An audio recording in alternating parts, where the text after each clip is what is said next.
बिस्मिल्लाहिर्रहमानिर्रहीम। Exercise question 4.32.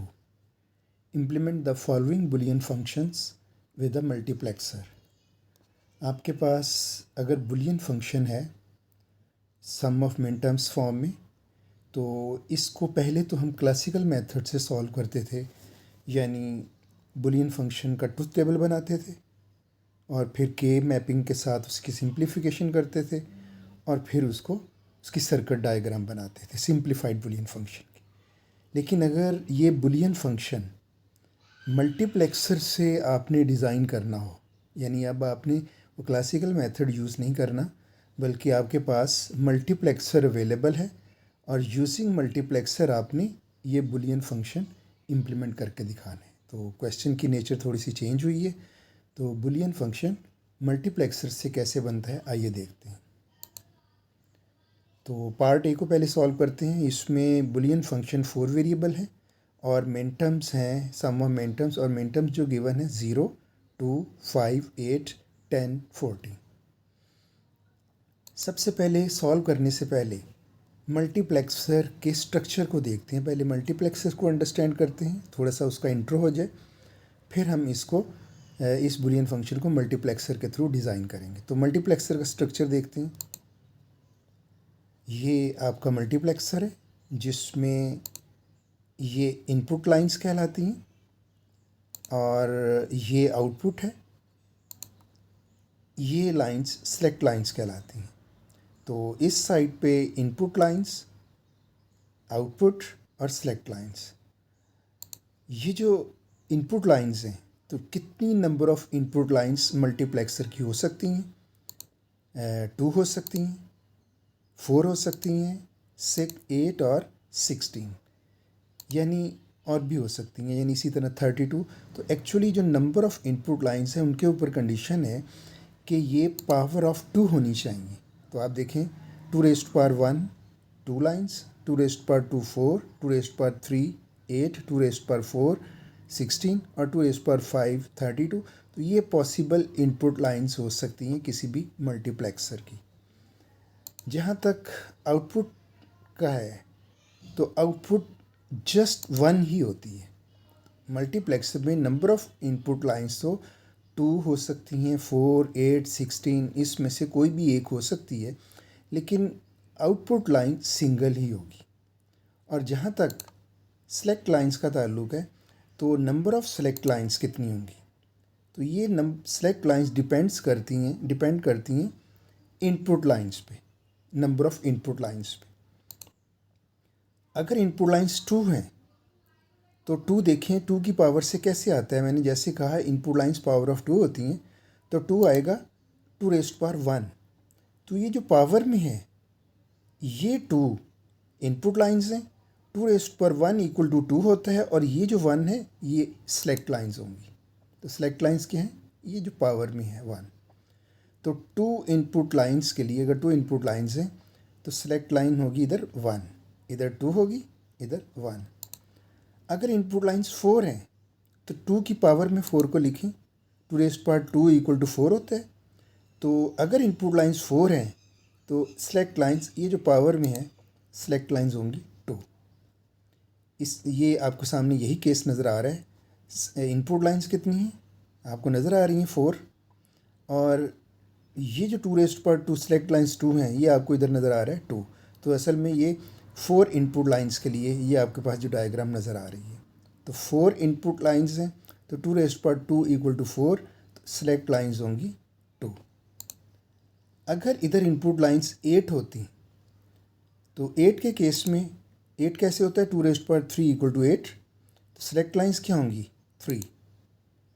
अगर इधर 8 इनपुट लाइंस हों, तो उसकी सेलेक्ट लाइंस होंगी 3। तो इसी तरह इनपुट लाइंस अगर 16 हैं, तो 2⁻4 सेलेक्ट लाइंस होंगी 4। तो कहने का मतलब ये है, मल्टीप्लेक्सर में ये पोर्शन इनपुट लाइंस का है, ये आउटपुट और ये सेलेक्ट लाइंस। तो नंबर ऑफ़ आउटपुट लाइंस अगर 2 हैं, तो सेलेक्ट लाइन 1, आउटपुट तो 1 ही होगी हर एक के केस में। अगर नंबर ऑफ़ इनपुट लाइंस 4 हैं, तो सेलेक्ट लाइंस होंगी 2। अगर इनपुट लाइंस 8 हैं, तो सेलेक्ट लाइंस होंगी 3। अगर इनपुट लाइंस 16 हैं, तो सेलेक्ट लाइंस होंगी 4। और आउटपुट तो सबके केसेस में 1 होगी। तो ये है मल्टीप्लेक्सर का स्ट्रक्चर। अब देखते हैं मल्टीप्लेक्सर वर्क कैसे करता है। और हमने ये जो केस लिया है ये 4 इनपुट लाइंस का है। 4 इनपुट लाइंस क्योंकि सेलेक्ट लाइंस 2 होती हैं, ये वो केस 4 इनपुट लाइंस के केस को हम देखते हैं। हम सपोज कर लेते हैं इस इनपुट लाइंस पे जो डेटा है, इस पे जो डेटा आएगा उसको I0 कहेंगे, इनपुट 0, ये I1, I2, I3। तो 4 आउटपुट लाइंस पे ये डेटा इस फॉर्म में आ रहा है। फर्स्ट लाइन पे I0 आ रहा है, सेकंड पे I1, थर्ड पे I2 और फोर्थ पे I3। तो 4 की जो सेलेक्ट लाइंस होंगी वो 2 होंगी और सेलेक्ट लाइंस को हम ये highest significant bit, least significant bit, S1, S2। तो अगर जाहिर है आप इधर 2 सेलेक्ट लाइंस हैं और 4 इनपुट लाइंस हैं, आउटपुट आपकी एक ही होती है, तो ये वर्क कैसे करता है। तो सेलेक्ट लाइंस पे आप बाइनरी इन्फॉर्मेशन क्या दे सकते हैं। 2 पोजीशन से 2 बिट 0 0 हो सकती है, 0 1 1 0 1 1। तो आप इन इनपुट लाइंस को इन 4 पॉसिबल सेलेक्ट लाइंस से कंट्रोल कर सकते हैं। तो देखते हैं अगर इनपुट सेलेक्ट लाइंस पे 0 0 हो तो ये 0 0 का डेसिमल नंबर है 0। तो इसमें कौन सी इनपुट इधर वर्क करेगी। तो एक टाइम पे सेलेक्ट लाइन सिर्फ इन 4 लाइन से एक लाइन की इंफॉर्मेशन आउटपुट पे ट्रांसफ़र करेगी। ये वर्किंग है, ये फंक्शन है मल्टीप्लेक्सर का।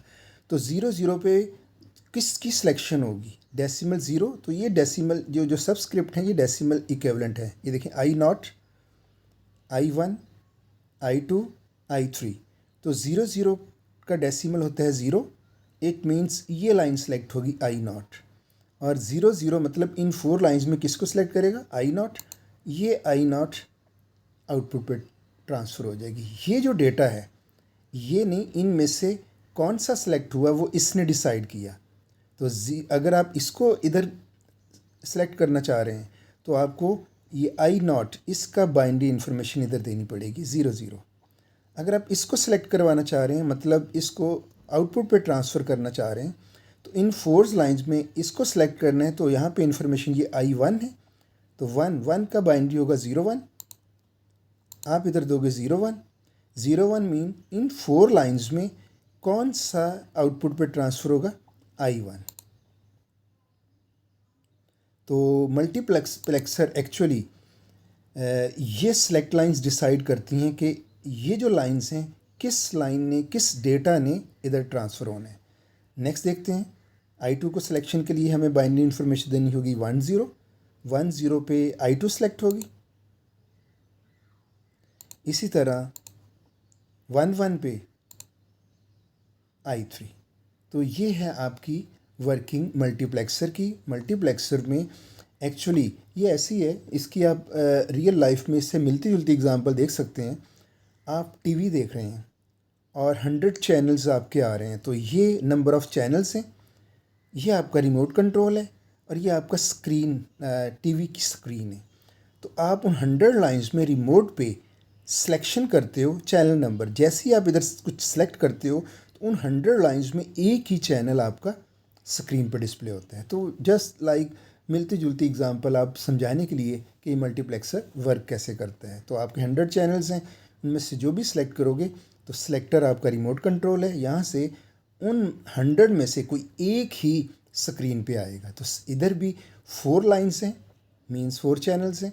तो आप जिस भी चैनल को देखना चाह रहे हो तो रिमोट कंट्रोल पे आप देख सकते हो कि इस चैनल का जो सिलेक्टर है वो रिमोट कंट्रोल से 0 1 है। तो 0 1 देंगे ये सिलेक्ट हो जाएगा, 0 0 देंगे तो I0 सेलेक्ट हो जाएगा, 0 1 देंगे तो I1, 1 0 देंगे तो I2, 1 1 पे I3।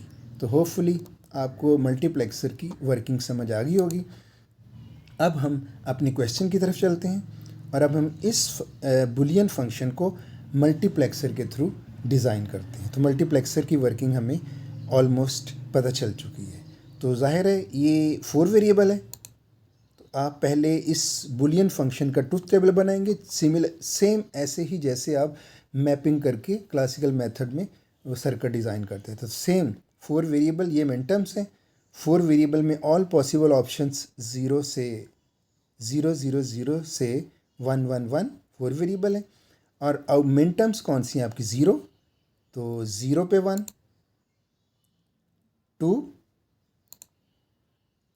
2 पे 1, 5 इनके आउटपुट रिजल्ट दे रहे हैं। ये 5 इनपुट कॉम्बिनेशन 1, 8 पे 1, ये आप देख सकते हैं ये 8 का बाइनरी नंबर है।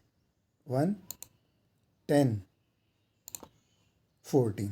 तो ये जो मिनटर्म्स थी आपने उन इनपुट कॉम्बिनेशंस पे 1s प्लेस कर दिए, बाकी क्या होंगे? वो 0s होंगे। तो बाकी जो इनके अलावा हैं उनमें 0s प्लेस कर दिए। तो अभी हमने सिर्फ इस बुलियन फंक्शन को का ट्रुथ टेबल बनाया है।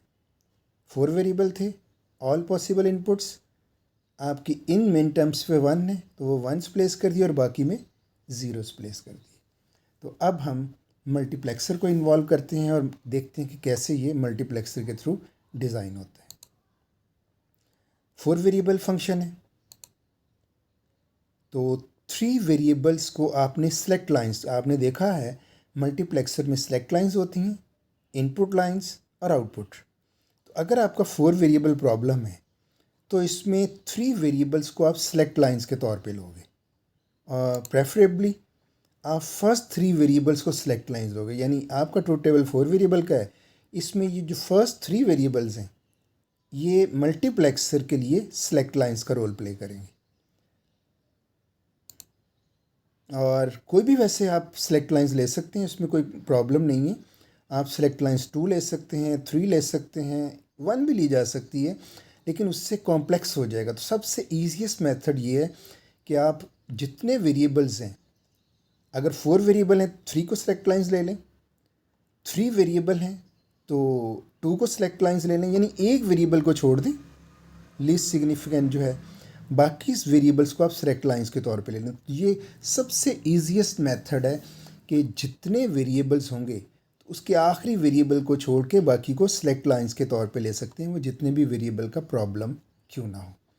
तो ये आपकी सेलेक्ट लाइंस हो गई ABC, ये आपने सेलेक्ट लाइंस के तौर पे ले ली। दूसरा क्या काम करना है, आपने जो एक वेरिएबल ये है सिंगल रह गया, ये आपने फिक्स करने हैं लास्ट वेरिएबल को इनपुट के लिए, डेटा इनपुट के लिए। तो ये जो आपकी है इनपुट, ये 3 ये सारी सेलेक्ट लाइंस के तौर पे रोल प्ले करेंगी। तो एक्चुअली सबसे पहले हम दोबारा से बताता हूँ। सबसे पहले आपने ट्रुथ टेबल बनाया, 4 वेरिएबल था, 3 को फर्स्ट लेफ़्ट से राइट तक फर्स्ट 3 को आपने सेलेक्ट लाइंस लिया, एक को आपने डेटा इनपुट के तौर पे ले लिया। अब क्या करेंगे, इनकी ग्रुपिंग कर लें। जब आपने एक ये लिया था ना, एक डेटा इनपुट के लिए D, तो अगर एक सेलेक्ट करेंगे तो 2 की ग्रुपिंग बनाएंगे। आपने सारे इनपुट कॉम्बिनेशंस इनके ग्रुप बना देनी है। तो 2 इनपुट कॉम्बिनेशंस का एक ग्रुप, ये भी 2 इनपुट कॉम्बिनेशंस 2। तो ये डिपेंड करता है कि कितनी इनपुट कॉम्बिनेशन का ग्रुप बनाना है। ये डिपेंड करता है आपने सेलेक्ट लाइंस के अलावा कितने वेरिएबल्स को डेटा इनपुट के लिए लिया। तो मैंने जब इसको 3 वेरिएबल्स को सेलेक्ट लाइंस दिया तो रिमेनिंग वेरिएबल एक ही था। तो अगर एक आप डेटा इनपुट के लिए लेंगे तो 2 की ग्रुपिंग लेंगे। अगर आप 2 सेलेक्ट करेंगे इधर तो 4 की ग्रुपिंग लेंगे। अगर आप इधर 3 डेटा इनपुट्स लेंगे तो उसी हिसाब से आपका 8 का ग्रुप बनेगा। तो मैंने जैसे शुरू में कहा था कि सिंपलेस्ट वे ये है कि एक वेरिएबल को छोड़ दें डेटा के लिए। जब एक वेरिएबल आप डेटा इनपुट लेंगे और 3 सेलेक्ट लाइंस लेंगे तो 2 की ग्रुपिंग होगी, क्योंकि आपने एक वेरिएबल लिया है डेटा इनपुट के लिए। 2 की ग्रुपिंग बना ली। अब जब 2 की ग्रुपिंग है, माइंड में रखें ये आपकी सेलेक्ट लाइंस हैं और ये आपकी डेटा इनपुट है। तो आप देख सकते हैं इस ग्रुप में 0 0 0 0 0 0, यानी ये दोनों इनपुट कॉम्बिनेशंस पे आपकी सेलेक्ट लाइन 0 0 है। तो एक्चुअली ये ग्रुप कह सकते हैं A0 B0 C, ज़ीरो, ये सेलेक्ट लाइन 0 0 के लिए ये ग्रुप है। जब आप कह दिया कि ये 0 0 के लिए है, अब आपने f को लिखना है in the form of d। इसने सिर्फ ये बताया सेलेक्ट लाइंस का कौन सा ग्रुप है, 0 0, ये तो हैंडल हो गया ये वाला।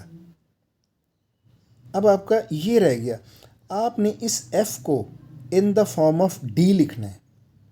आप देख सकते हैं, अगर आप d को देखें, मैंने f को लिखना है, f है 1 0, मैंने f को लिखना है in the form of input d।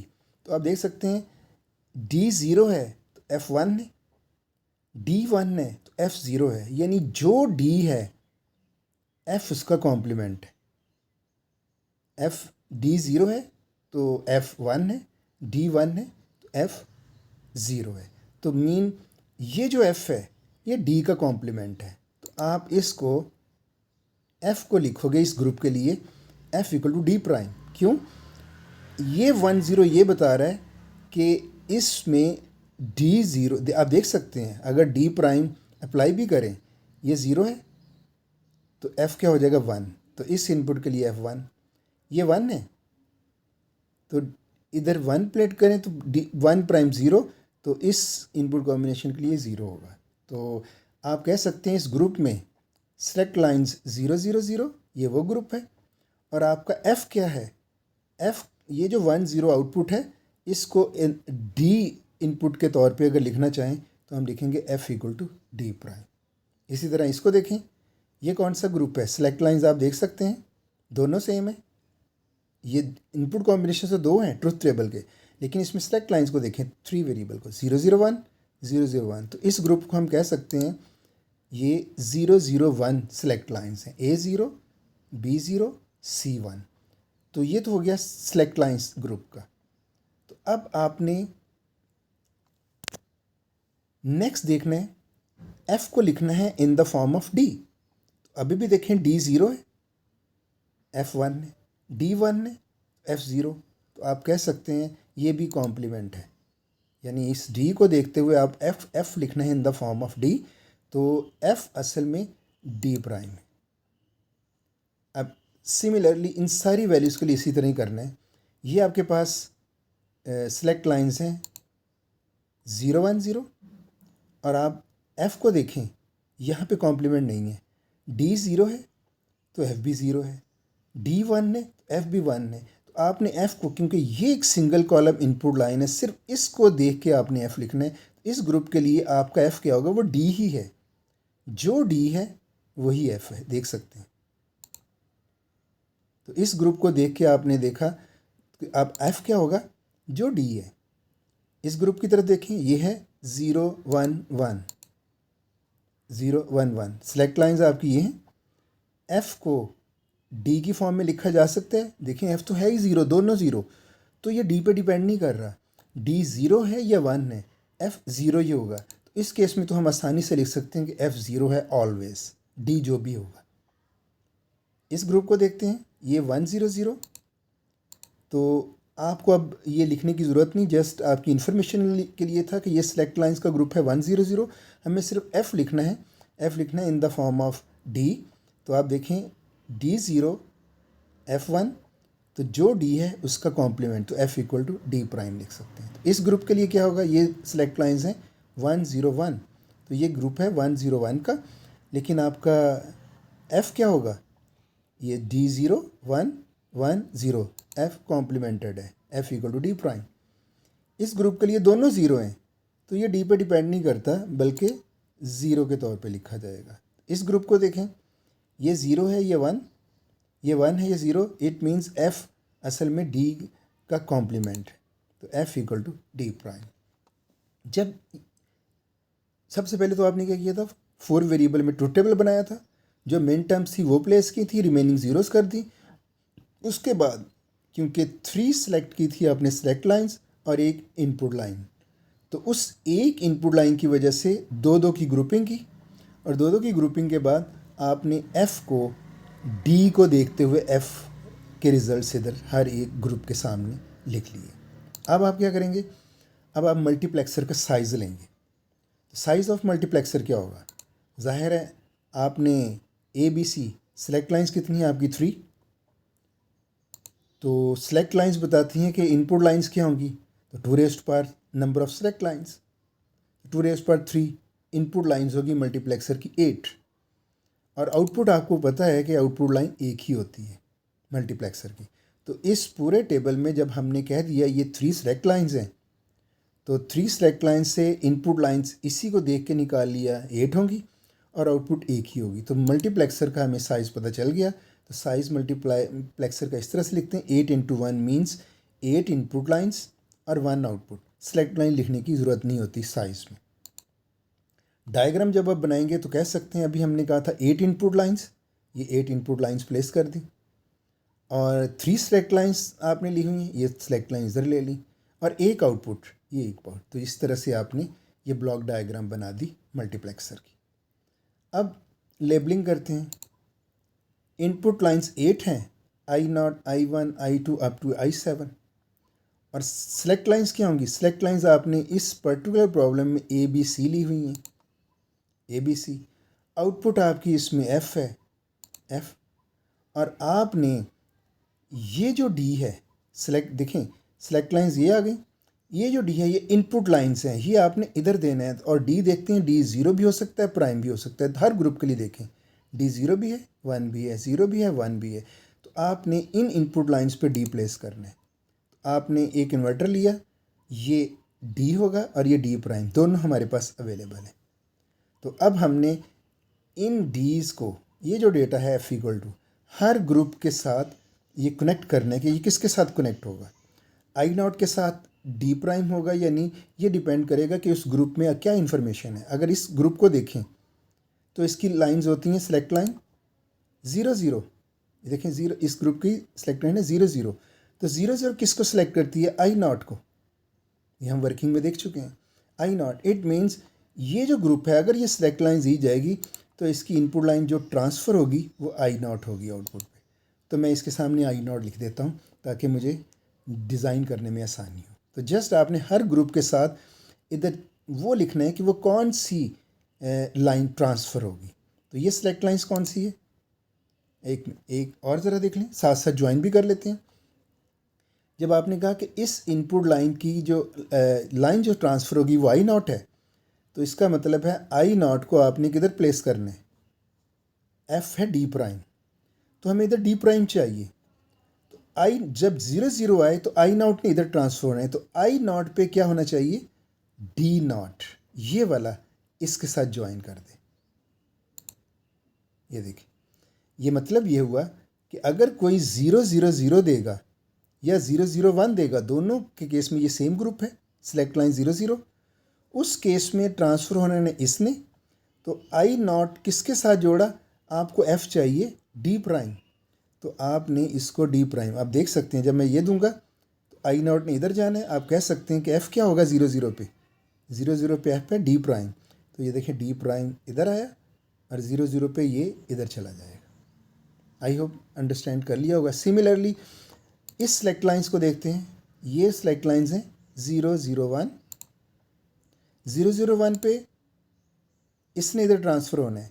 तो एक्चुअली इस ग्रुप को आप कह सकते हैं ये I1 ने आउटपुट पे ट्रांसफ़र होना है। तो आप ये D प्राइम जो है ये I1 के साथ कनेक्ट करेंगे, तो I1 के साथ ये D प्राइम, ये अन प्राइम है, ये D प्राइम आपने इधर अप्लाई कर दिया। इसी तरह आप इसके लिए देखा जाए तो ये 0 1 0, 0 1 0 I2 के लिए, I2 को D के साथ ज्वाइन करना है।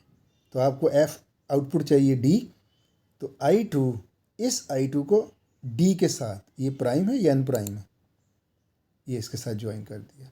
तो ये बहुत सिंपल है, अब आसानी से आप देख सकते हैं। ये है, ये जो सेलेक्ट लाइंस हैं ये किसको सेलेक्ट करेगी, I3 को। तो I3 को आपने 0, इसके लिए F 0 है, तो I3 पे आपने जस्ट इधर 0 प्लेस करना है, क्योंकि ना तो ये D है ना D प्राइम है, जस्ट फिक्स्ड 0 है। इस ग्रुप को देखें 1 0 0, सेलेक्ट लाइंस लाइन है 1 0 0, तो I4 है जो ट्रांसफ़र होगी। तो I4 को आपने ज्वाइन कर देना है D प्राइम के साथ, I4 को ये D प्राइम के साथ ज्वाइन कर दिया। ये आपकी सेलेक्ट लाइंस हैं। सेलेक्ट लाइन है 101 यानी I5 ट्रांसफ़र होगी। तो इसको किसके साथ ज्वाइन करना है? F इक्वल टू इस ग्रुप के लिए D प्राइम है, तो D प्राइम को F5 पे अप्लाई कर देना। तो F5 पे इसके साथ जोड़ देना है आप ये। तो ये I6 के लिए है, F0 है, I6 पे तो फिक्स्ड 0 प्लेस कर दें।